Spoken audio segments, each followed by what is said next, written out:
The wolf's milky white eyes stared through her, unseeing, as blood pooled beneath his massive body. But it was the silver collar burned into his flesh that made her hands shake. Maya Kendrick had lived in these woods for 3 years without seeing anything larger than a deer. Now this creature lay dying 20 feet from her back door, and every instinct screamed at her to walk away. She'd built a life on staying invisible, on asking no questions and drawing no attention. But those eyes, God, those ruined eyes. She knelt in the wet leaves, her breath fogging in the October air. The wolf was enormous, easily twice the size of any wolf she'd seen in textbooks. His fur was dark as midnight, matted with blood from a dozen wounds that looked deliberate, methodical. Someone had hurt him and meant for him to suffer. The silver collar had melted into his fur and skin. The metal twisted as if he'd tried desperately to claw it off. Her stomach turned. "Okay," she whispered, though talking to dying animals was a habit from her old life. "Okay, let's get you inside." It took her 40 minutes to rig a tarp sling and drag him to the shed behind her cabin. He was unconscious, thank God, because moving him opened half his wounds fresh. By the time she had him on a bed of hay under the heat lamps she used for injured birds, her arms trembled and her coat was streaked with his blood. Maya stood in the doorway, staring at him, at what she'd just done. She should have let nature take its course. She should have stayed inside with her doors locked and her head down. The way she'd done every day since she'd fled her old life with nothing but a duffel bag and her grandmother's ring. Instead, she grabbed her medical kit. The work was familiar. She'd rehabilitated dozens of animals, foxes, hawks, even a young bear once. But this wolf fought her even in unconsciousness, his breathing ragged, his body temperature dangerously low. She cleaned the wounds, stitched what she could, and carefully worked the silver collar free. His skin underneath was burned black. She'd need antibiotics.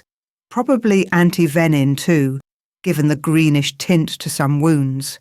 Wolfsbane, if she had to guess, though she'd only read about it, which meant she'd have to go into town. Maya sat back on her heels, exhaustion making her dizzy. Town meant people. Questions. The risk that James had finally tracked her down. That 3 years of hiding would end because she couldn't let a wolf die. "You'd better be worth it," she told the wolf. He didn't stir. She named him Asher on the second day, after the ash-grey colour she found beneath the blood when she finally got him clean. It seemed important to call him something other than the wolf, as if giving him a name might anchor him to life. He was dying slowly. She could see it in the way his breathing grew shallower, the way his wounds weren't healing despite her best efforts. On the 3rd day, she broke her self-imposed exile and drove into Miller's Creek. The town looked exactly as it had 3 months ago during her last supply run, small, quiet, nobody paying attention to the nervous woman buying veterinary supplies in bulk. She kept her head down, paid in cash, and left before anyone could start a conversation. But her hands shook the entire drive home. Asher was still alive when she returned, though barely. She administered the antibiotics and carefully spread antivenin on the wounds she suspected were poisoned. Then she sat beside him in the hay, her back against the shed wall, and talked. She didn't know why she did it. Maybe because he couldn't judge her, couldn't hurt her, couldn't leave. "I was supposed to get married," she said, watching his chest rise and fall. 3 years ago this December, I had the dress and everything, lace sleeves, pearl buttons. My mom cried when I tried it on. She pulled her knees to her chest. James seemed perfect at first. Everyone said I was lucky. He was handsome, successful, charming. Asher's ear flicked, just barely. "He didn't hit me until after I moved in with him," Maya continued. Her voice was steady. She'd cried all her tears years ago. And then it was just once, just that one time, and he apologized so beautifully. Bought me flowers, took me to that restaurant I loved. She touched the scar above her eyebrow, hidden now beneath her hair. By the end, It was every week, sometimes every day. I kept thinking if I could just be better, quieter, more careful. She stopped. Asher's breathing had changed, deepened, as if he were listening. I left the night he told me he'd kill me if I tried to run, she finished. Took me 3 tries to believe him. The days blurred together. Maya fell into a routine, changing bandages, administering medicine, talking to fill the silence that had been her only companion for 3 years. She told Asher about her grandmother's cabin, inherited and hidden deep enough that no one came looking, about the books she read and the birds she'd saved, and the way loneliness felt like a physical weight some mornings. She didn't notice when his milky eyes began to track her movements, when his breathing steadied and his wounds started, impossibly, to close. On the full moon of the 3rd week, Maya woke to the sound of the shed door banging. She grabbed the baseball bat she kept beside her bed and ran outside in her pajamas and boots. Asher was convulsing. "No, no, no!" She dropped beside him, hands hovering uselessly over his massive body. He was seizing, his legs rigid, foam at his mouth. The wounds she'd so carefully treated were bleeding fresh. Maya did the only thing she could think of. She wrapped her arms around his neck and held him, murmuring the same nonsense words she'd used when he was dying. "It's okay. You're okay. I've got you. Please don't die. Please don't leave me here alone." She didn't mean to say that last part. The convulsions lasted an hour. By the time they subsided, Maya was crying and Asher had gone terrifyingly still. She kept her arms around him, her face pressed into his fur, and prayed to a god she'd stopped believing in. Dawn came slowly, turning the shed grey, then gold. Maya finally lifted her head, blinked, looked down. There was a man lying in the hay. She scrambled backward with a strangled noise, her bat forgotten. He was naked, scarred, his dark hair matted with sweat. The same wounds that had covered the wolf's body marked his skin. Healing, but still visible. And his eyes, when they moved beneath closed lids, were covered in the same milky white film. Those ruined eyes. "Oh my God," Maya breathed. "Oh my God, what are you?" The man's lips moved. His voice was rough, unused, barely more than a whisper. "Asher," he said, "my name is Asher."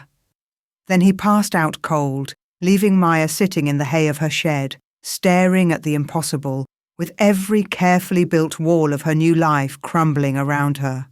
Wanting to see what would happen next, subscribe to this channel to get to listen to more of our upcoming exciting stories. Click on the subscribe button now. Thank you.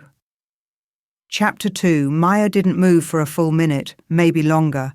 Time felt strange, elastic, like the moment before a car crash when everything slows down and speeds up simultaneously. There was a naked man in her shed. A naked man who'd been a wolf 12 hours ago. A naked man who'd just said his name was Asher, the name she'd given him, before passing out in a pile of bloody hay. "Okay," she said aloud, her voice too high. "Okay, this is fine. This is totally fine. People turn into wolves all the time. Perfectly normal. Just need to..." She was on her feet and halfway to the cabin before conscious thought caught up with panic. Her hand shook as she grabbed blankets from the linen closet, her mind racing through impossible possibilities. Hallucination. Dream. Psychotic break brought on by 3 years of isolation. Except she could still see him when she returned to the shed, still painfully real. The blanket slipped from her fingers. He was beautiful in a harsh, broken way. Tall, even lying down. With the kind of muscle that came from necessity rather than vanity. The scars that marked him were silver white against his skin, raised and deliberate. Someone had carved into him the same way they'd carved into the wolf. The burns on his neck from the silver collar were angry and red. And those eyes. Even closed, she could see the damage, the white film visible beneath his lids. Maya forced herself to move. Whatever he was injured and unconscious in her shed.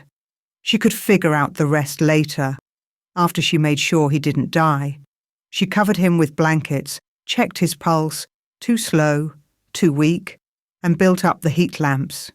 His breathing was ragged, and when she touched his forehead, his skin burned with fever. Just like before, she muttered. He's just another patient, a really large, really impossible patient who used to be a wolf. Her hand steadied as she fell into the familiar routine of treatment. She'd deal with the existential crisis later. Asher woke to agony and the scent of honey and pine. His wolf recognized it first, surging forward with a desperate, possessive need that made no sense. Mate, ours, safe. He forced himself still, taking inventory. Human form. Blind. The darkness behind his eyes absolute and suffocating. Weak as a newborn pup. And somewhere close, moving around him with careful steps, was the woman whose voice had been his anchor in the darkness. "You're awake," she said, and he heard the tremor beneath her attempted calm. "Don't try to move. You're still healing." Asher's throat was raw, his voice a growl.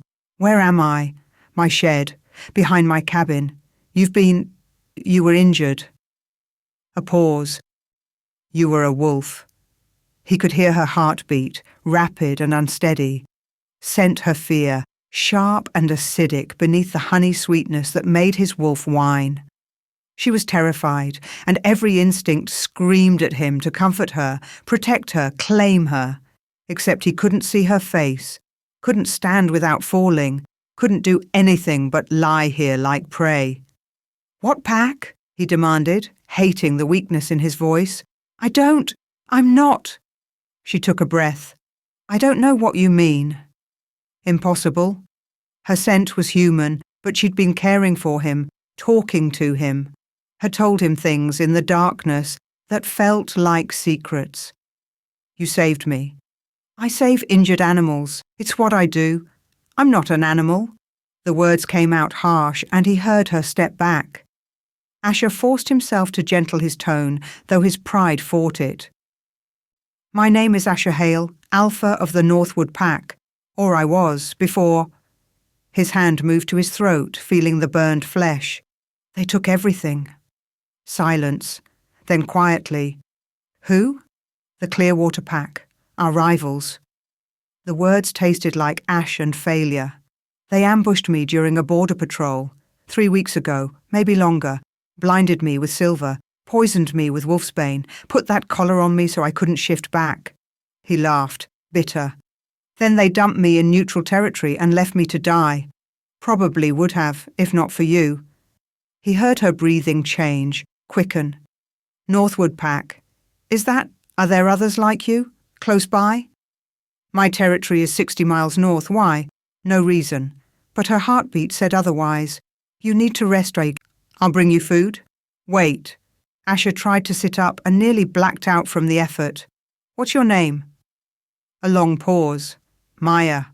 "Maya." He tasted it, let his wolf roll it around. "Perfect." "Right." "Thank you for saving me." Her footsteps retreated quickly, and Asher was left alone with his thoughts and the maddening scent that told him something was very, very wrong with his wolf's reaction to his rescuer. Maya locked herself in the cabin and tried not to throw up. Werewolves. He was a werewolf. An alpha werewolf, which was somehow worse because she knew exactly what that meant. She'd spent 3 years running from James. From Garrett, she corrected herself. Using his real name for the first time in months. 3 years hiding from the beta wolf who'd tried to force a mate bond on her, who'd beaten her when she'd refused, who'd sworn he'd find her no matter where she ran. And now she had an alpha in her shed.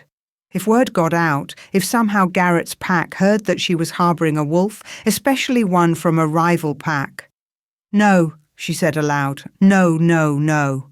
She had to leave. Tonight. Pack what she could carry and disappear again. Find another town, another name. She'd done it before. Except Asher couldn't even stand. He was blind and broken, and she'd be leaving him to die slowly in her shed. Maya pressed her palms against her eyes. When had she become the kind of person who could do that? She made soup. It was automatic, mindless. Chicken and vegetables from her garden, herbs from the windowsill. She'd told Asher she'd bring him food, and she kept her promises, even when they were stupid. He was sitting up when she returned. The blanket draped over his lap, his back against the shed wall. His head turned toward her when she entered, those ruined eyes somehow still focused, still intense. "You're afraid of me," he said. Maya set the soup down harder than intended. "You're a werewolf. And you're human." He tilted his head. "Aren't you?" "Of course I'm human." "Then why does your scent—" He stopped, shook his head. "Never mind. You have reason to fear wolves." It wasn't a question. Maya wrapped her arms around herself, suddenly cold despite the heat lamps. "I was engaged to one. He told me I was his mate, said it was destiny, fate, all the things that sound romantic until they become a cage." She laughed without humor. "When I tried to leave, he made it clear I didn't have a choice, that I belonged to him. And he'd kill me before he let me go." Asher's expression went deadly still. "He marked you?" "He tried. I ran before—" She touched her neck instinctively, the place Garrett had bitten, trying to force the bond. It had healed wrong, left a scar. It didn't take. I'm human, so it didn't take. But he's still hunting you. Maya didn't answer. She didn't need to. Asher was quiet for a long moment. When he spoke, his voice was careful, controlled. "I need 2 weeks, maybe 3. Enough time to heal, to get my bearings without sight. Then I'll return to my pack." He paused. "Help me, and I'll give you my protection. My alpha's word that no wolf will touch you, harm you, or hunt you, Garrett included." "You can do that?" "I'm an alpha. It's what we do." His mouth twisted. "Or what we did, before I lost everything that made me one." Maya studied him, the proud set of his shoulders, the barely concealed pain in every movement, the way his hands clenched and unclenched as if fighting the need to lash out at his own helplessness. He was offering her the one thing she'd wanted for 3 years. Freedom from fear. 2 weeks, she said finally. Then you leave, and I never see another wolf again. Deal. Neither of them mentioned that she was already planning to run. The next days fell into an uneasy rhythm. Asher was a terrible patient, proud, stubborn, furious at his own weakness. He tried to stand the first morning and fell hard enough to reopen half his wounds. Maya found him on the floor, cursing in a language she didn't recognize, blood soaking through the bandages. "You idiot," she snapped, kneeling beside him. "You've been blind for 3 weeks and in human form for less than 2 days. What did you think would happen?" "I thought I could stand," he growled. "Well, you were wrong." She helped him back to the haybed, ignoring his protests. "You want to heal? Then let me help you. Stop fighting me." Something shifted in his expression. "I don't know how to do this." "Do what?" "Be weak." The admission seemed to cost him. "I'm an alpha. I lead. I protect. I don't—" He gestured helplessly at himself. "This." Maya softened, despite herself. "You're healing. That takes strength too." "I can't even see your face," he said quietly. "Can't see anything. The darkness is absolute. It's like being buried alive every moment." She didn't think, just reached out and took his hand. "Then I'll be your eyes. For 2 weeks." His fingers tightened around hers. Careful despite his strength. "Tell me what you look like." Maya hesitated. "Why?" "Because your voice has been keeping me sane for 3 weeks, and I need to put a face to it. Please." So she told him. Brown hair that she kept in a braid, grey eyes too thin from living alone with no one to cook for but herself, the scar above her eyebrow that Garrett had given her, the freckles across her nose from too many summers outside. Asher listened like she was describing something precious. When she finished, he said, "You sound beautiful. You can't even see me." "I don't need to." Maya pulled her hand back, heart hammering. "I'll teach you to navigate the cabin, but first, you need to eat." They fell into a routine. Maya would guide him through the cabin each day, patient as he learned to map the space without sight. She taught him to count steps, to listen for the change in air that meant a doorway, to use his heightened senses, the ones that remained, to navigate. Asher learned fast. By the 4th day, he could move from the shed to the cabin without help. By the 6th, he was preparing his own meals, his hands learning the layout of her small kitchen. They talked while he worked, while she changed his bandages, while they sat by the fire in the evenings. Asher told her about his pack, about the weight of leadership, about the betrayal that had cost him everything. Maya found herself sharing more than she intended. Her childhood, her dreams of opening a rehabilitation centre, the way loneliness had become familiar. "You shouldn't have to live like this," Asher said one night, hiding, alone. "It's better than the alternative." "Is it?" He turned toward her, those blind eyes somehow still seeing. "You're not living, Maya. You're just surviving." "That's rich, coming from someone who was left for dead." "Exactly. I survived, and I'm going to keep surviving until I get my pack back, until I make the Clearwaters pay for what they did." His voice softened. "But you deserve more than just survival."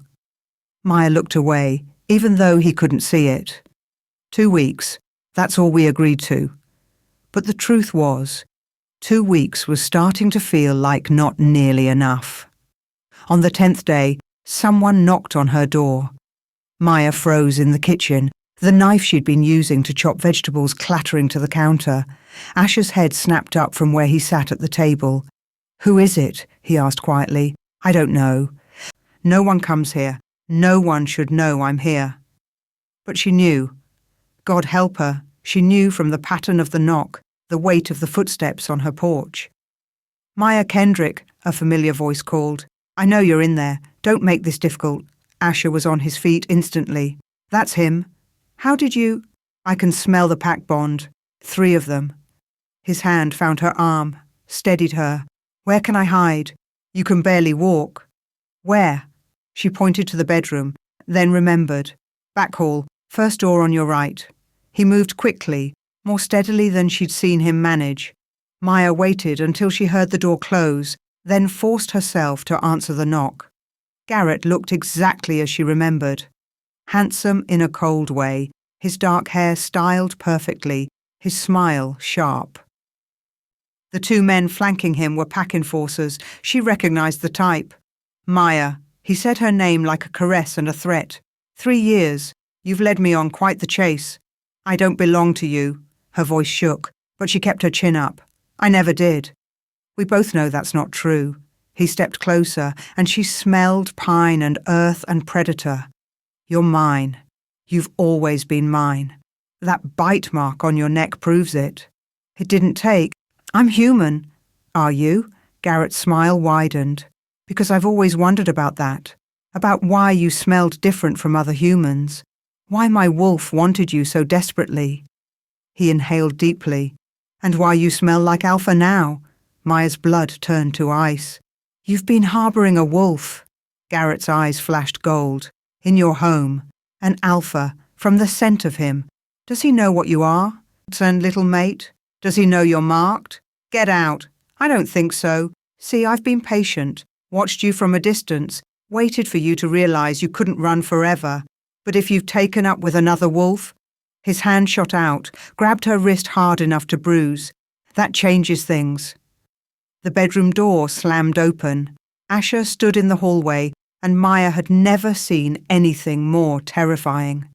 His blind eyes were fixed on Garrett with absolute focus, his body radiating lethal intent despite his weakness. Power rolled off him in waves. Alpha power, the kind that made even the enforcers step back. Let her go. Garrett dropped her wrist, laughing. "The cripple speaks. Tell me, can you even see me? Or are you just guessing?" "I can smell you. Beta Wolf, Clearwater pack by the markers. You're going to leave now." "Or what?" "You'll what exactly?" Garrett's smile was cruel. "You can barely stand. You're blind. You're nothing." Something happened then that Maya didn't understand. Asher moved. He was broken, weakened, half-healed at best, but he crossed the space between them with supernatural speed, grabbed Garrett by the throat and slammed him into the wall hard enough to crack the wood. The enforcers lunged forward, but Asher snarled, a sound that was more wolf than man, and they froze. "I am Asher Hale, Alpha of the Northwood Pack," he growled, his voice resonating with power that made the cabin windows rattle. "And this woman is under my protection. Touch her again, and I'll rip your throat out with my bare hands. I don't need sight for that." For a moment, just a heartbeat, his eyes flashed gold, bright and fierce and seeing before fading back to milky white. Then his strength gave out, he staggered, and Maya lunged forward to catch him before he fell. Garrett straightened, rubbing his throat, his expression calculating. "Interesting," he said softly. "Very interesting." He gestured to his enforcers, and they backed toward the door. "We'll leave, for now, but Maya," his eyes fixed on her, "you can't hide what you are forever, and when the truth comes out, when he realizes what you really are," he smiled, "we'll be waiting." He paused at the door, looking at Asher. "She's been marked by our kind all along, cripple. You're just too blind to see it." Then they were gone, and Maya was left holding Asher's weight, her heart pounding, Garrett's words echoing in her head like a curse. Marked by our kind all along. What did that mean? Asher collapsed against her, his breathing ragged, his body shaking with exhaustion. But his hand found her face, gentle despite everything. "Are you hurt?" he asked. "No. But you—" "Asher, your eyes. They changed. For just a second, they—" "I know." His voice was raw with wonder and fear. "I could see you, Maya. Just for a moment, I could see you." Then darkness claimed him, and he went limp in her arms. Maya lowered him to the floor, her mind racing. 2 weeks, she'd said. 2 weeks, and then they'd part ways. But as she felt his heartbeat against her palm, steady and strong, she knew that timeline had just shattered into pieces. Nothing would ever be simple again. Wanting to see what would happen next, subscribe to this channel to get to listen to more of our upcoming exciting stories. Click on the subscribe button now. Thank you. Chapter 3. The fever came back with a vengeance. Maya had seen Asher push himself too far. The confrontation with Garrett had cost him nearly everything he'd gained in 10 days of healing. But she hadn't expected this. His temperature spiked so high she could feel the heat radiating off him from 3 feet away, and when she touched his forehead, her hand came away wet with sweat. "Stupid," she muttered, wrestling him back to the bed in the shed where he'd first transformed. The cabin was too exposed now, too vulnerable. Stupid, proud, idiotic Alpha. Asher thrashed in his sleep, words tumbling out in that language she didn't understand. His body shook with tremors that had nothing to do with cold, and the wounds that had been healing so well split open again, seeping blood onto fresh bandages. Maya worked through the night. Cold compresses, antibiotics she probably shouldn't have, mixed with herbs her grandmother had taught her about. She talked to him the way she had when he was a wolf, her voice steady even as her hands shook. "You don't get to die on me," she told him, wiping his face with a cool cloth. "Not after throwing Garrett around my cabin like some kind of avenging angel. Not after—" her voice cracked. "Not after making me care whether you live or die." His hand caught her wrist, his grip weak but deliberate. Even unconscious, even burning with fever, he knew she was there. Maya laced her fingers through his and held on. The fever broke on the 3rd morning. Maya woke slumped in the chair beside his bed, her neck stiff and her back aching. Pale sunlight filtered through the shed windows, and Asher was finally sleeping peacefully. His breathing was steady, his temperature almost normal when she checked. She was crying before she realized it. Relief, exhaustion, fear. 3 days of terror catching up with her all at once. She pressed her free hand to her mouth, trying to muffle the sounds, but Asher's eyes opened anyway. Those milky white eyes that somehow still found her. "Maya," he said, his voice rough with disuse. "Don't cry." "I'm not crying, I don't cry."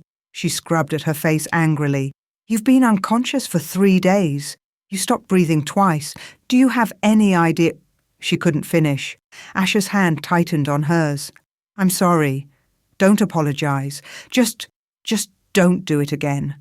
He pulled her hand to his chest, right over his heart. Maya felt it beating strong and steady beneath her palm. "I promise." They stayed like that for a long moment, neither speaking. Then Asher tilted his head, his expression shifting to something confused, focused. "Your scent," he said slowly. "It's different." Maya tensed. "Different how?" "I don't know. It's been changing since I woke up human, but now—" He sat up slowly, testing his strength. "It's clearer. You're not entirely human, Maya. You have wolf blood in you." The words hung between them like an accusation. "That's impossible," Maya said, even as something cold settled in her stomach. "I'm human. I've always been human. I don't shift. I don't have any of your abilities. It's dormant, inherited from a distant ancestor maybe, or suppressed somehow." Asher's voice was gentle but firm. "But it's there. I can sense it now. The same way I can sense pack bonds or territorial markers. You have wolf in your blood, even if you never shifted." Maya jerked her hand back, stood up so fast the chair tipped over. No, you're wrong." "Maya, Garrett said—" She pressed her hands to her temples, trying to think past the panic. "He said I was marked by your kind all along, that I couldn't hide what I was. I thought he was just being cruel, trying to make me doubt myself. But—" "He knew," Asher finished quietly. "That's why he wanted you so badly. Why he tried to force the mate bond." He paused, and Maya heard something shift in his voice. Something careful. "And why the bond between us snapped into place the moment I caught your scent." The world tilted sideways. "What?" "The mate bond. It's—" Asher's hands clenched in the blanket. "From the first moment you touched me, when I was still a wolf, I felt it. I didn't understand what it meant at first. Not when I was trapped in that form, not when I was dying. But my wolf knew. It's always known." Maya backed toward the door. "You knew. This whole time you knew, and you didn't tell me. I only confirmed it when my senses came back fully, when the fever—" "You knew," her voice rose. "I spent 3 years running from a wolf who said I was his mate, who tried to claim me, who beat me when I refused. And now you're telling me I'm fated to another one? That I don't get a choice in this either? It's not like that." "Then what is it like, Asher? Explain to me how this is different from Garrett saying I belong to him." "Because I would never force you." The words burst out of him, raw and desperate. "Because the mate bond doesn't mean ownership, it means—" He stopped, searching for words. "It means recognition. Two souls that complement each other, that make each other stronger. But it's still a choice, Maya. It's always a choice. I would never—" His voice broke. "I would never hurt you, never claim you against your will, even if it kills me." Maya's back hit the shed wall. She slid down it slowly, her legs giving out. "I can't do this. I can't be what you need. You already are. I'm not a wolf. I don't belong in your world." "You think I belong anywhere right now?" Asher laughed bitterly. "I'm blind, broken. My pack probably thinks I'm dead. My beta betrayed me, worked with Garrett's pack to orchestrate my torture and murder. Even if I make it back, I'll never be the alpha I was." He turned his face toward her, and Maya saw the devastation written in every line of his expression. "I lost everything in those woods. My sight, my strength, my ability to protect my people. The only thing that kept me alive was your voice in the darkness telling me I wasn't alone." His hands trembled. "So no, Maya. You're not the only one who's terrified." The anger drained out of her all at once, leaving only exhaustion. "Tell me about it, about your pack, about what happened." Asher was quiet for so long, she thought he wouldn't answer. "Then, I became alpha when I was 23. Too young, really. But my father was murdered during a territorial dispute. The pack needed leadership, and I was his only heir." He leaned back against the wall, his face distant. "I spent 5 years building Northwood into something strong, something worth protecting. We had alliances, territory, respect from the other packs. What changed? Marcus, my beta, my best friend since we were kids." The words tasted bitter. "I trusted him completely. When he suggested an alliance with the Clearwater Pack, I agreed. We met for negotiations at the border." Asher's jaw clenched. It was an ambush. Marcus held me down while they poured wolfsbane into my eyes, burned them with silver. He told me I was too soft, too weak to lead, that Northwood needed an alpha who understood real power. Maya's chest ached. Asher. They kept me alive for days, experimented with different tortures to see what would break me fastest. The silver collar was Marcus's idea. Lock me in wolf form so I couldn't heal properly, couldn't communicate, couldn't get help. He touched his throat, the burn still visible. They dumped me in neutral territory when they thought I was close enough to death. Left me for the elements and scavengers. But you survived. Because of you. Asher turned toward her, and even blind, his focus was absolute. You found me. You brought me back. You gave me a reason to keep fighting. His voice softened. The mate bond might be fate, Maya. But what I feel for you, that's choice. That's real. Maya's carefully constructed walls cracked. She saw him clearly for the first time. Not as the threat she'd feared, but as someone just as broken, just as scared as she was. Someone who'd lost everything and was still trying to protect her. Someone who'd thrown himself at 3 wolves despite barely being able to stand, just to keep her safe. "I don't know how to do this," she whispered. "Neither do I. What if I'm not enough? What if this bond thing is wrong and we're not—" "Maya." Asher held out his hand. "Waiting. Come here, please."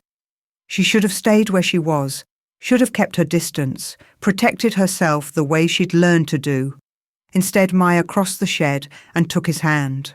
Asher pulled her down to sit beside him, their shoulders touching. His thumb traced circles on her palm, and she realized he was memorizing her through touch, the way she'd memorized him through sight. "I can't see you," he said quietly. "Can't see the color of your eyes or the freckles you told me about. Can't see the way you smile or the scar above your eyebrow. But I know you, Maya. I know your kindness and your strength and your fear. I know how you talk to injured animals like they're people, how you hum when you cook, how you always check the locks twice before bed." Maya's breath caught. "That's not enough for a mate bond." "Maybe not. But it's enough for me to know I want to try. If you'll let me."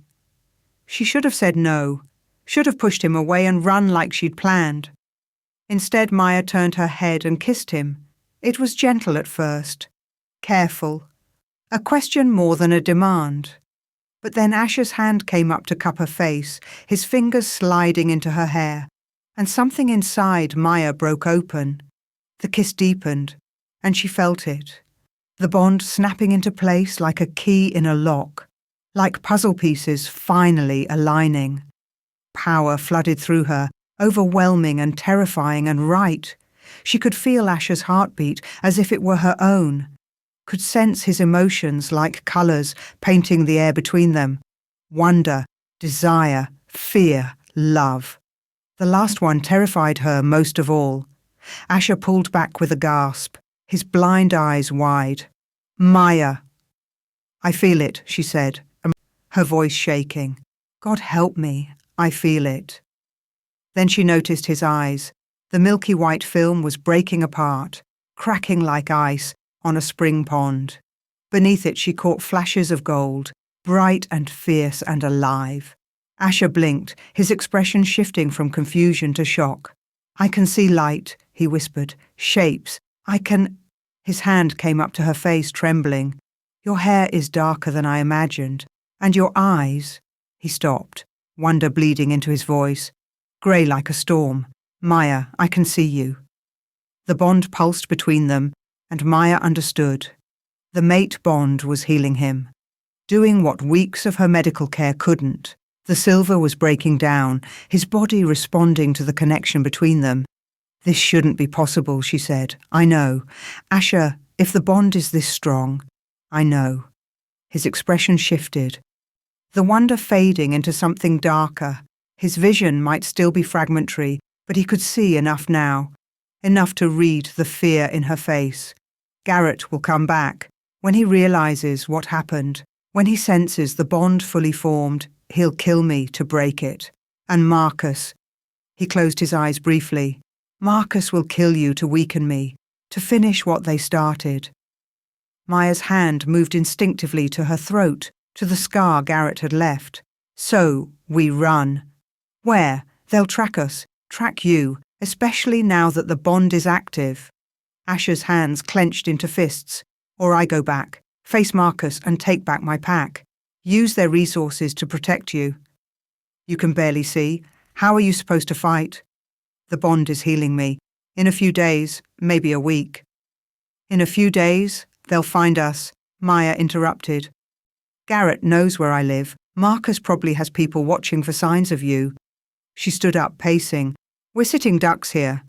"Then we fight." Asher's voice hardened with determination.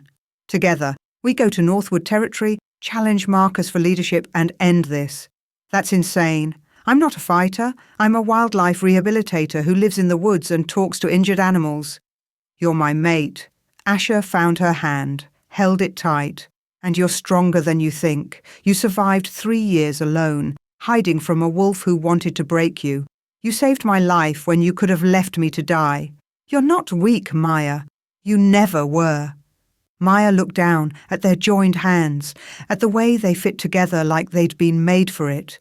The bond hummed between them, warm and insistent, telling her what her mind refused to accept. She wasn't alone anymore. "If we do this," she said slowly, "if we go to your pack, you'll be under my protection, my pack's protection. No one will touch you. And if you lose, if Marcus, then we run, together." Asher pulled her closer, his healing eyes finding hers with increasing clarity. "I won't let them hurt you, Maya. I won't let anyone take you from me. Not Garrett, not Marcus, not fate itself." She believed him. God help her, she believed him. "We fight," she said finally, "but we do it smart. We plan, we prepare, and we don't die. Deal? Deal." Asher kissed her again, sealing the promise. The bond flared between them, bright and fierce, and Maya felt something shift in her chest, something that had been sleeping for her entire life, coiled in her DNA like a secret waiting to be spoken. For just a moment, she swore she felt claws prick at her fingertips. Then it was gone, and she was just Maya again. Human. Ordinary. Except for the mate bond, tying her to an alpha werewolf and the 2 packs who wanted them both dead. "We're going to die," she muttered against Asher's lips. "Probably," he agreed, "but not today." Outside, the wind shifted. Carried on it was the scent of wolves, distant but drawing closer. They had maybe 2 days before someone came looking. 2 days to figure out how to survive what came next. Maya pulled back, looking at Asher's face, the strong jaw, the scars that marked him, the eyes that were slowly, impossibly healing. "We need a plan." "I have one." Asher's smile was sharp, dangerous. The smile of an alpha who'd lost everything and was ready to take it back. "We go to Northwood. We challenge Marcus in front of the entire pack, and we show them what happens when you try to break something that was always meant to be whole. That's not a plan. That's suicide. You have a better idea?" Maya thought about her cabin, her carefully constructed isolation, her 3 years of running, thought about Garrett's threat and Marcus's betrayal and the bond that now tied her to a world she'd never wanted. Then she thought about Asher's hand in hers, his voice in the darkness, the way he'd protected her without hesitation. "Actually," she said slowly, "I might." His eyebrows rose. "I'm listening. We don't fight them on their terms. We fight them on ours." Maya's mind raced, pieces clicking together. Marcus betrayed you. That means the pack doesn't trust him. Not completely. And Garrett's obsessed with claiming me. Those are weaknesses we can exploit. Go on. We need allies. Other packs who'd have reason to oppose Marcus and Garrett's alliance. We need information. Who else knows about the betrayal? Who's loyal to you still? She met his eyes. And we need time for you to heal completely. If we're going to do this, you need to be at full strength. Asher stared at her for a long moment. Then he started to laugh. A real laugh. Full of genuine amusement. "You're terrifying when you plan. I spent 3 years staying one step ahead of a wolf who wanted me dead. You learn a few things. Remind me never to underestimate you." Too late for that. Maya squeezed his hand. "So, do we have a plan?" "We have the start of one." Asher's expression sobered. "But Maya, once we do this, once we step into pack politics and territorial conflicts, there's no going back.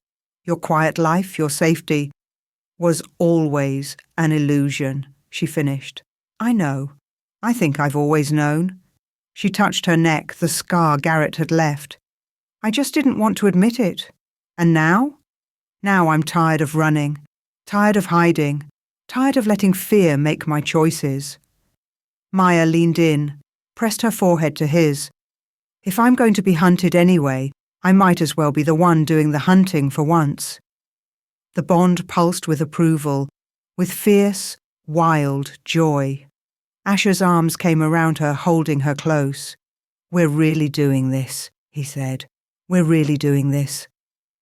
Outside, the sun was setting.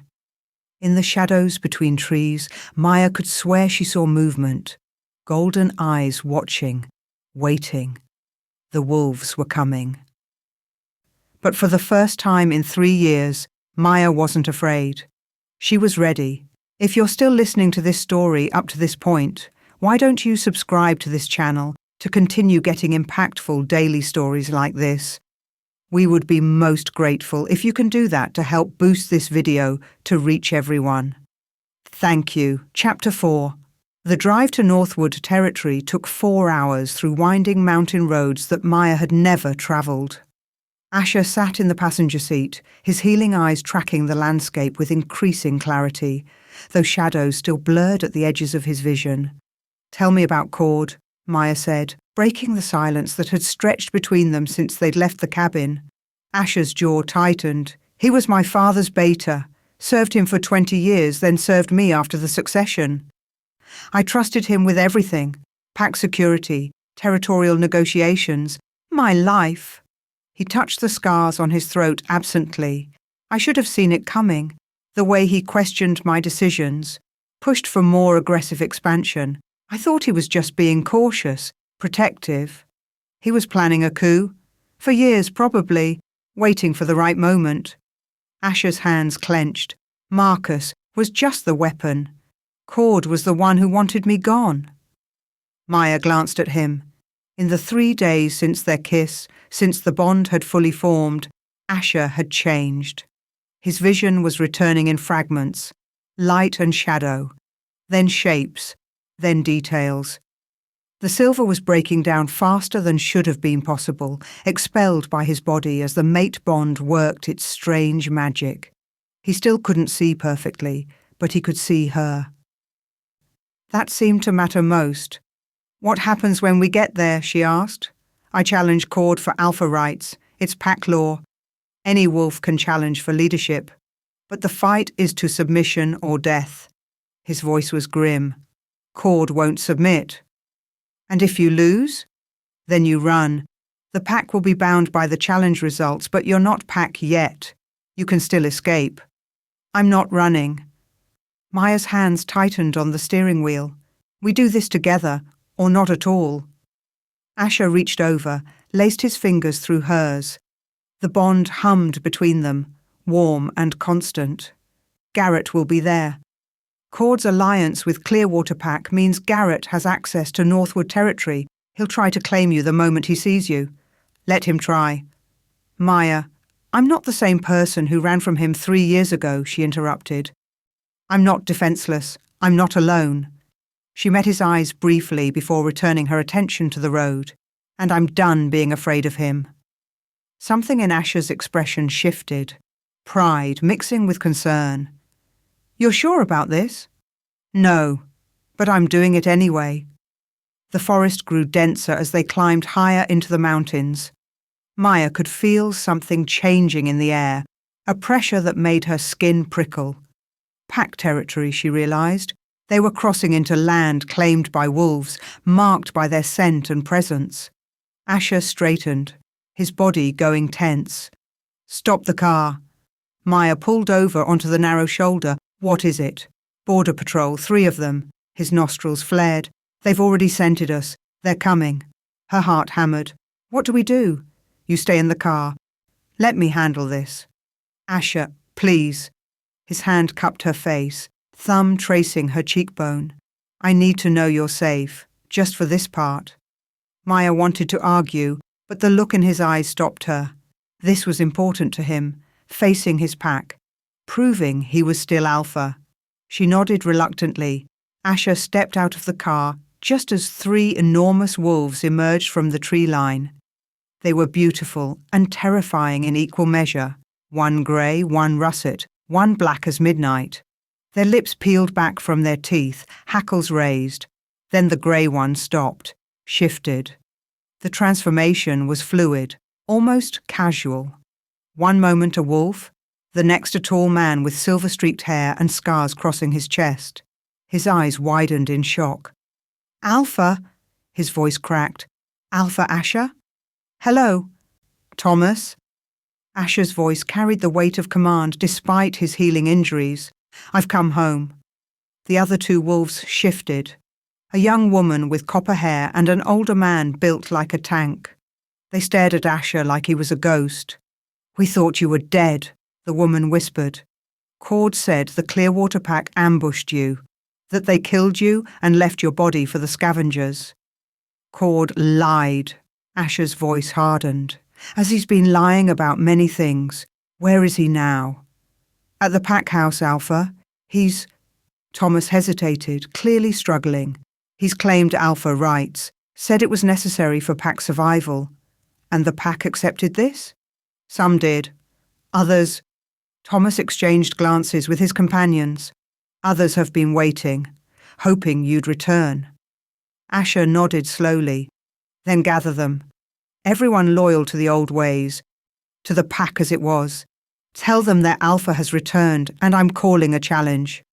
Alpha, you can't... The copper-haired woman gestured at his scars, his still healing eyes. You're not strong enough yet. Cord will kill you. Let him try. Asher turned back toward the car, and Maya saw the determination in every line of his body. I have something worth fighting for now. Maya stepped out of the car before he could stop her. All 3 wolves' attention snapped to her, their expressions shifting from shock to confusion to something like awe. Is that... Thomas inhaled sharply. Alpha, she smells like... My mate, Asher finished, moving to stand beside her. His hand found hers, claiming and protective. Maya is mine, and I am hers. Anyone who challenges that answers to me. The 3 wolves dropped into bows, deep, respectful, acknowledging. When they rose, the copper-haired woman was smiling. Then we have hope again, she said softly. Welcome home, Alpha. Welcome home, Luna. Luna. The word sent a shiver through Maya. She wasn't sure she was ready for that title, for everything it meant. But Asher's hand tightened on hers, and the bond pulsed with reassurance. Take us to the pack house, Asher commanded. It's time to end this. The Northwood pack house was a sprawling lodge built into the mountainside, all timber and stone and windows that caught the afternoon light. Wolves moved through the grounds, some in human form, some animal, all stopping to stare as Asher's car pulled up the drive. Maya could feel their shock, their confusion, their hope. It rolled off them in waves that made her head spin. The bond with Asher was amplifying everything, making her aware of the pack in ways that shouldn't have been possible for a human, except she wasn't entirely human anymore, was she?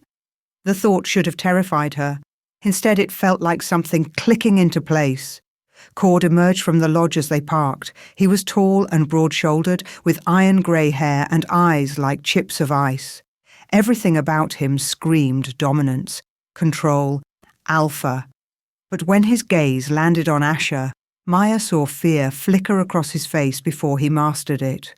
"Well," Cord said, his voice carrying across the suddenly silent grounds. "The dead rise. How dramatic." "Hello, Cord." Asher stepped out of the car with controlled grace. "I've come for what's mine." "You mean the pack I've been leading while you were off playing dead?" Cord's smile was sharp. "I'm afraid I can't just hand it back." "Pack law requires a challenge, I know." Asher moved forward and Maya saw the way the gathered wolves reacted, some stepping closer, others backing away. "I, Asher Hale, challenge you, Cord Brennan, for the position of alpha of the Northwood Pack. Do you accept?" Cord's eyes gleamed. "Gladly. Though I have to say, this seems unwise. You're blind, broken, barely healed. I'll tear you apart in minutes. Then you have nothing to worry about." Asher's voice dropped, taking on a resonance that made the air vibrate. "Unless you're afraid." The crowd of wolves stirred, murmuring. Maya could see the calculation in Cord's expression. Refusing would make him look weak, but accepting meant fighting an opponent who should have been easy to defeat, an opponent who didn't look nearly as broken as he should. "The challenge is accepted," Cord announced. "We fight at moonrise. Traditional rules to submission or death. Winner takes the pack." "Agreed." Asher turned, his partially healed eyes finding Maya in the crowd. "I need to speak with my mate, privately." Cord's gaze shifted to Maya for the first time, and she saw recognition dawn. "Your mate? That's the human Garrett's been hunting. The one who—" He stopped, inhaling deeply. His expression shifted to shock. "She's not human. She's— What is she?" "None of your concern." Asher's voice carried a warning. "Not yet, anyway. After I rip your throat out, you won't care what she is." The wolves around them stirred, some with approval, others with concern. Maya kept her expression neutral, her chin up, even as her heart raced. She could feel eyes on her from every direction, assessing, judging, wondering. Asher led her inside the lodge, through hallways lined with photos of wolves and forests and full moons. They ended up in what must have been his old room, sparse and practical, with a massive bed and windows overlooking the forest. The moment the door closed, Maya turned on him. "What was that? None of your concern? I thought we were doing this together." "We are." Asher pulled her close, his arms coming around her waist. "But if Cord knows what you are before the challenge, he'll use it against us, against you. The pack needs to accept me first, then they'll accept you." "What if they don't? They will?" His conviction was absolute. "Once they see what you are, once they understand, they'll have no choice." Maya pressed her forehead to his chest, feeling his heartbeat beneath her palm. "I'm scared." "So am I." "You?" "You're an alpha. You've done this before. Not like this." Asher's hand came up to cup the back of her head. "Not with everything on the line, not with you to protect." He pulled back enough to meet her eyes, his own gold-flecked and intense despite the lingering shadows. "Maya, if something goes wrong—" "It won't. But if it does, I need you to promise me something." His voice was urgent. "If I fall, if Cord wins, you shift. You let your wolf out and you run. You don't fight Garrett alone. You don't try to save me. You just run, as far and as fast as you can. I can't shift. I've never shifted. I don't even know if I can. You can. Asher's hands framed her face. I feel it in you, getting stronger every day. The wolf blood isn't dormant anymore, Maya. It's waking up. And when you need it most, it'll be there. How do you know? Because you're my mate, and mates don't lie to each other. Not about this. He kissed her, deep and fierce. Promise me. Promise you'll save yourself if I can't. Maya wanted to argue, wanted to tell him she wouldn't leave him, wouldn't abandon him the way everyone else had. But the look in his eyes stopped her. I promise, she lied. She could feel him sense the deception through the bond, but he didn't call her on it, just held her tighter, like he could protect her from what was coming through sheer force of will. A knock on the door interrupted them. Thomas's voice called through. Alpha, Garrett's here. He's demanding to see the human. Maya's blood turned to ice. Asher's arms tightened around her. Tell him to wait, Asher called back. The challenge comes first. He says if she doesn't come out, he'll consider it a declaration of war between Clearwater and Northwood. Asher cursed softly. Of course he does. He looked at Maya. You don't have to face him. Not yet. Yes, I do. Maya pulled back, straightening her shoulders. If I hide now, I'll be hiding forever, and I'm done with that.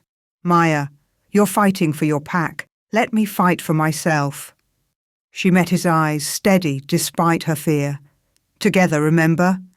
Asher studied her for a long moment. Then, reluctantly, he nodded. Together. They walked out of the lodge hand in hand, the bond between them glowing like a brand. The pack had gathered in the clearing behind the house, dozens of wolves in human and animal form, all waiting, watching.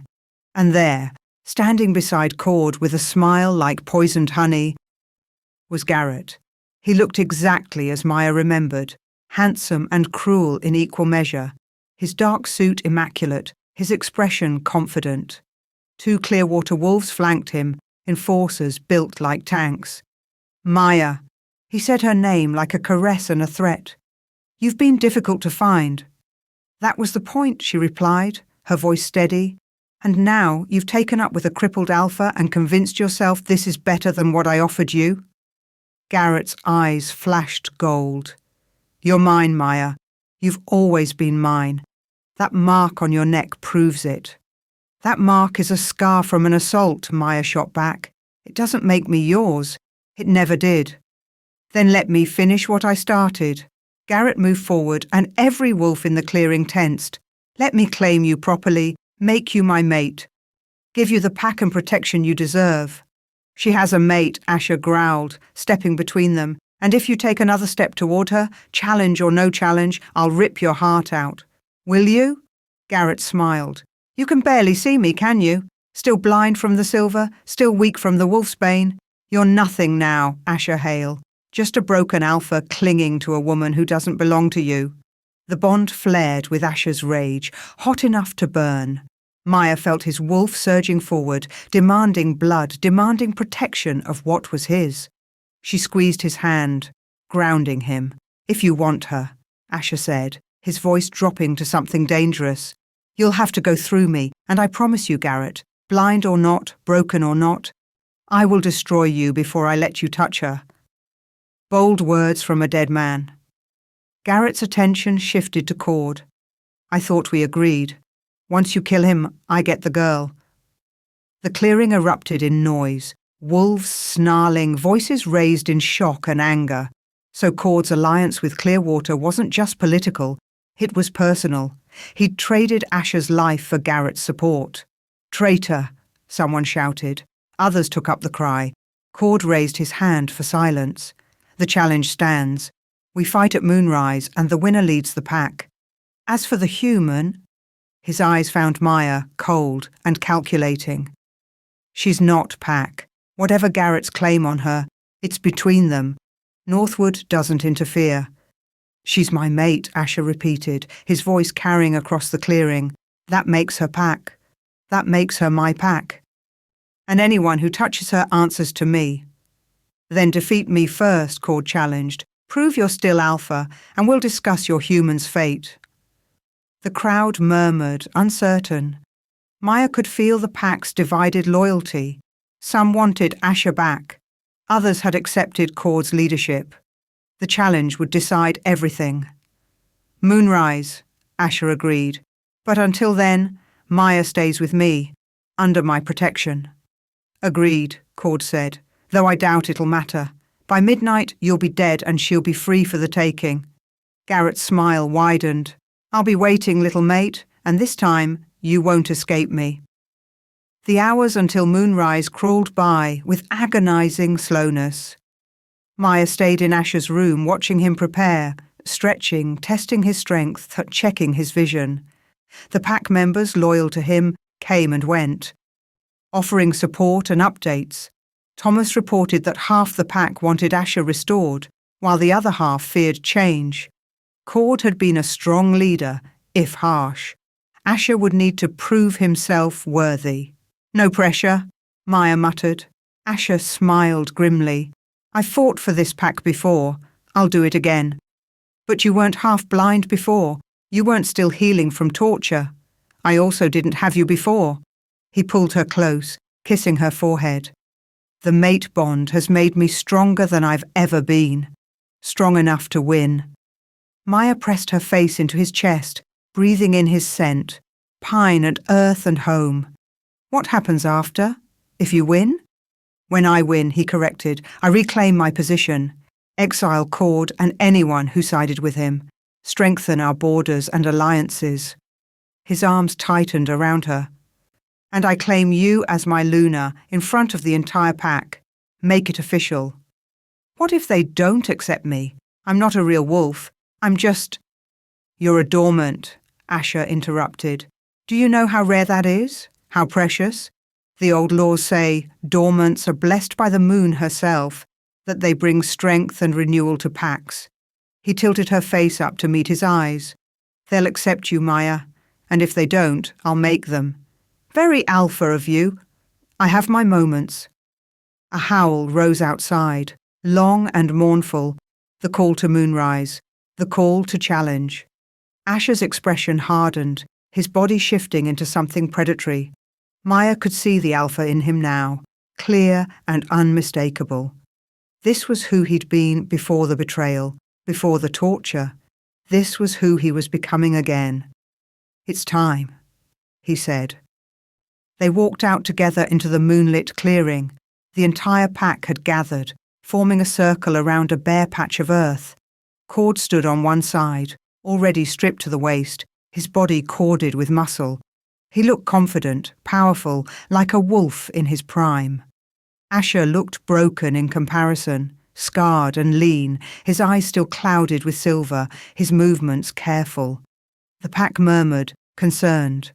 But Maya could feel what they couldn't, the power thrumming through the mate bond, the strength building in Asher with every breath. He wasn't broken, he was focused. The challenge begins now, Thomas announced, stepping into the circle. Traditional rules apply, to submission or death. The moon bears witness. Cord smiled. Last chance to back down, Asher.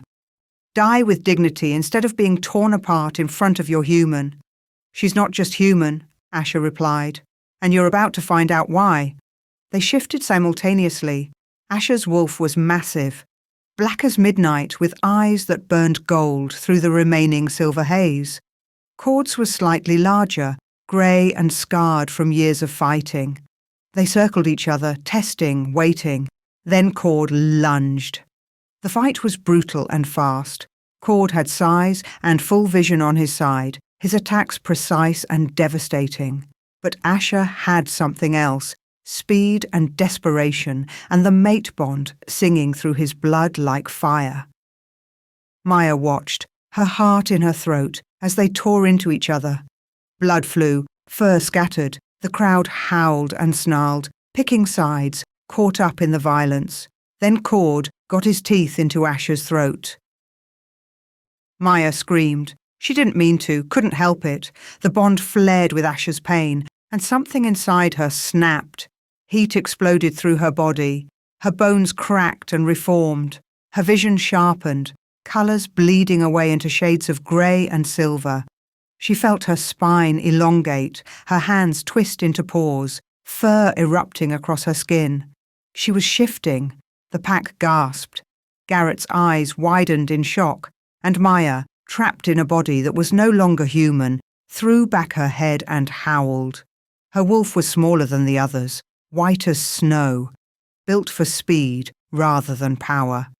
But when Garrett moved toward her, when he tried to take advantage of her vulnerable transformation, she moved with a ferocity that surprised them both. She couldn't beat him in a straight fight. She knew that instinctively. But she'd spent 3 years surviving, learning to be clever instead of strong. So when Garrett lunged, she dodged. When he snapped at her throat, she went for his legs. When he tried to overpower her, she used his size against him. And all the while, the bond pulsed with Asher's determination. She could feel him fighting, feel Cord's hold weakening, could sense the exact moment when something changed. Asher's eyes cleared. The silver burned away like morning fog, leaving pure blazing gold. Alpha gold. His power surged, the mate bond amplifying it, making him stronger than he'd been even before the betrayal. With a snarl of pure rage, he threw Cord off, pinned him to the ground, and closed his jaws around the traitor's throat. "Submit," Asher's wolf seemed to say, though the word was felt rather than heard. "Or die," Cord struggled. But it was useless. Asher's fangs tightened, and with a wet snap, it was over. The pack erupted in howls, some of victory, some of grief. Asher stood over Cord's body, blood on his muzzle, his eyes burning gold and clear and whole. He'd won. He'd reclaimed his place. But Maya didn't have time to celebrate. Garrett, enraged by her resistance and Asher's victory, lunged for her throat one final time. She dodged, but not fast enough. His teeth grazed her shoulder, tearing through fur and skin. The pain was blinding, but it also crystallized something inside her, a clarity, a purpose. This wolf had tormented her for years, had driven her into hiding, into fear, into a half-life of loneliness. No more. Maya twisted impossibly fast and went for Garrett's exposed belly. Her teeth found purchase, and she bit down with everything she had. Garrett howled, tried to throw her off, but she held on, used his momentum to drag him down, to pin him the way Asher had pinned Cord. She wasn't strong enough to kill him quickly, but she was cunning enough to make it count. When Asher's wolf appeared beside her, his eyes cleared and blazing with alpha power, Garrett finally understood his mistake. He'd underestimated her, thought her weak because she was dormant, because she'd never shifted before. But Maya had survived 3 years alone in the woods, had nursed a dying alpha back to health, had faced her fears and chosen to fight instead of run. She wasn't weak. She'd never been weak. Together, she and Asher ended Garrett. It was quick, brutal, necessary. When it was done, the Clearwater wolves backed away, leaderless and afraid. The Northwood pack howled in victory. Accepting their alpha's triumph, Maya shifted back slowly, painfully. The transformation felt wrong in reverse, her body protesting the change. But when she finally stood on 2 feet again, naked and shaking and alive, Asher was there, human again, his golden eyes clear and bright, his arms coming around her. "You did it," he whispered. "You're amazing." "We did it," she corrected, then kissed him in front of the entire pack. Thomas stepped forward with blankets, for both of them. Asher wrapped Maya in one before addressing the pack, his voice carrying with alpha command. "I am Asher Hale, alpha of the Northwood pack," he declared. "And this is Maya Kendrick, my mate and your Luna. She is dormant-born, blessed by the moon, and under my protection." His eyes swept the crowd, challenging anyone to object. "Does anyone dispute this?" Silence. Then slowly, one by one, the wolves dropped into bows, accepting, acknowledging. Maya felt tears prick her eyes. She had a pack, she had a home, she had everything she'd been running from and everything she'd been searching for. "Welcome home, Luna," Thomas said, his voice warm. Others took up the call until the clearing rang with it. "Welcome home." Later, after the pack had dispersed and Maya had cleaned up and changed into borrowed clothes, she found Asher on the lodge balcony. He was staring out at the forest, his eyes, those impossible, beautiful, healed golden eyes, tracking the movement of wolves through the trees. "You can see everything now," she said, joining him. "Everything." Asher turned to her, and the wonder in his expression made her chest ache. "The moon, the trees, you." He cupped her face, his thumb tracing her cheekbone. "I can finally see you clearly, and you're even more beautiful than I imagined." "Flatterer, truth-teller," he kissed her softly. "You saved me, Maya. In every way a person can be saved." "We saved each other?" "That too." Asher pulled her close, and they stood like that for a long moment, wrapped in each other and the mate bond that had brought them here. "You're my fated mate," he said quietly. Maya smiled against his chest, feeling the rightness of it settle into her bones. "I know, and you're mine. Always." Asher's arms tightened around her. "For as long as we both live." A figure emerged from the forest below, an older wolf, silver and grizzled, watching the lodge with knowing eyes. Maya pointed. "Who is that?" Asher looked, then went very still. "That's impossible." "What? That wolf?"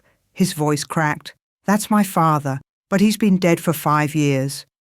The silver wolf met their eyes, and even from this distance, Maya could see the satisfaction in his gaze, the pride. Then he turned and melted back into the forest, disappearing like smoke. Asher's hand found Maya's, holding tight. "He led you to me. That first night, when you found me dying in the woods, you weren't just walking. You were drawn there. Your father? He must have seen what I couldn't, that you were the key to saving me, to saving the pack." Asher laughed, shaking his head. "He orchestrated everything, the whole thing." Maya thought about that night, the strange compulsion that had drawn her outside despite the storm, despite her habit of staying hidden. The way she'd found Asher exactly where she needed to be, when she needed to be there. "Do you think he's really alive?" she asked. "I don't know. Maybe. Or maybe he's something else now." Asher pulled her closer. "But either way, I'm grateful. For him. For you. For all of it." Maya leaned into his embrace, looking out at the forest that was now her home, at the pack that was now hers to protect and lead alongside her mate.